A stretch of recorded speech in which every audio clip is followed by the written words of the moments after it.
মেয়েদের জীবনের সবথেকে বড় সমস্যা কি জানেন? পায়ের নিচে এক টুকরো শক্ত মাটি আর মাথার উপরে একটা নিরাপদ ছাদের অভাব। অথচ মেয়েদের কিন্তু বাড়ির অভাব নেই। বাবার বাড়ি, মায়ের বাড়ি, ছেলের বাড়ি, ভাইয়ের বাড়ি সবগুলোই মেয়েদের বাড়ি। তবে সেটা মৌখিকভাবে। সম্পর্কের টানাপোড়েন ঘটলেই টের পাওয়া যায় আসলে বাড়িটা কার। পারিবারিক সমস্যার ভেতর দিয়ে যাচ্ছে এমন অনেক মেয়ে জেনে বুঝে নিজের জীবনের ঝুঁকি নিয়েও দিনের পর দিন কাটিয়ে দিচ্ছে শুধু একটা কথাই ভেবে, ঘর থেকে বেরোলে সে কোথায় গিয়ে দাঁড়াবে, এই ভয়। পারিবারিক সমস্যা যে কোনো কারণেই হোক না কেন, কখনো একটি ছেলেকে আশ্রয়হীন হবার দুশ্চিন্তাটুকু করতে হয় না আমাদের এই দেশে। কিন্তু অর্থনৈতিকভাবে স্বাবলম্বী হওয়া মেয়েটার পক্ষেও সম্ভব হয়ে ওঠে না নিরাপদ একটা আশ্রয় খুঁজে পেতে। আমাদের দেশের সামাজিক প্রেক্ষাপট আসলেই ভীষণ অদ্ভুত এবং ভয়ঙ্কর। এখনও এক টুকরো আশ্রয়ের জন্য কত হাজার মিথ্যের সাথে বসতি করতে হয় একটি মেয়ের।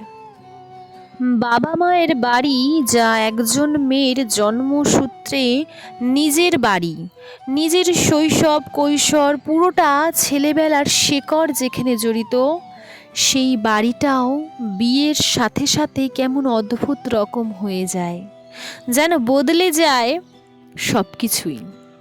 স্বামী ছাড়া বাবার বাড়িতে এলে দুদিন বেড়াতে তার বেশি হলে কানাঘুষো শুরু হয়ে যায় পাড়া প্রতিবেশীদের কানে কানে।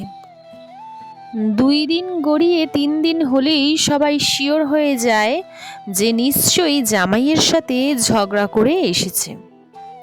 কেন একজন মেয়ের কি তার নিজের বাড়িতে দুবেলা নিজের মতো করে সেই ছেলেবেলার দিনগুলো ফিরে পেতে মন চাইতে পারে না? থাকতে পারে না সে নিজের ঘরটিতে নিজের স্বাধীনচেতা মনোভাবা নিয়ে আগের মতোই?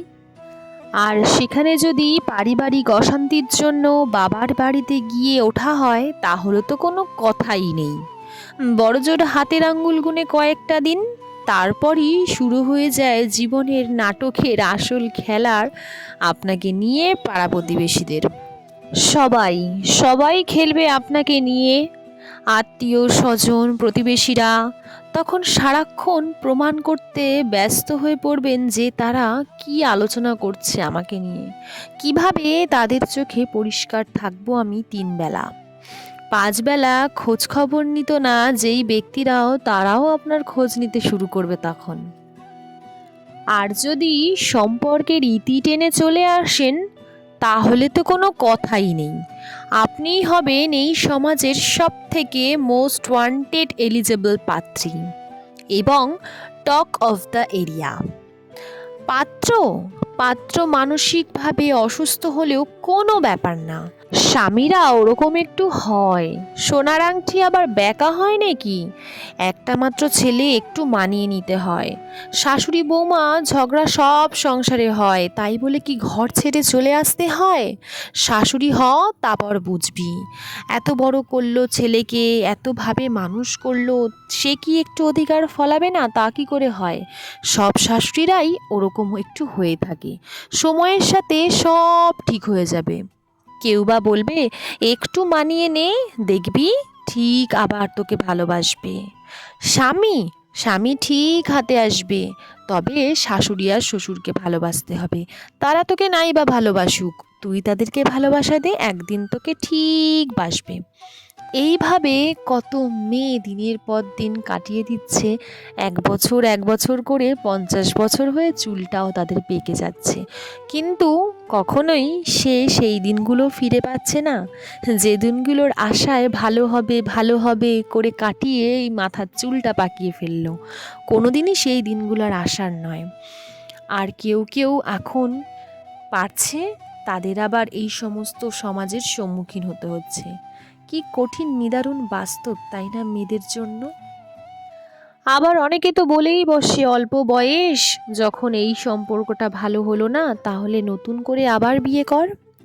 অথচ একটা সম্পর্ক থেকে বের হয়ে আসার পর আর একটা সম্পর্কে নতুনভাবে জড়ানো, হেলথলি মেন্টালিটি কোনোভাবেই সেটা সহজে সম্ভব হয় না।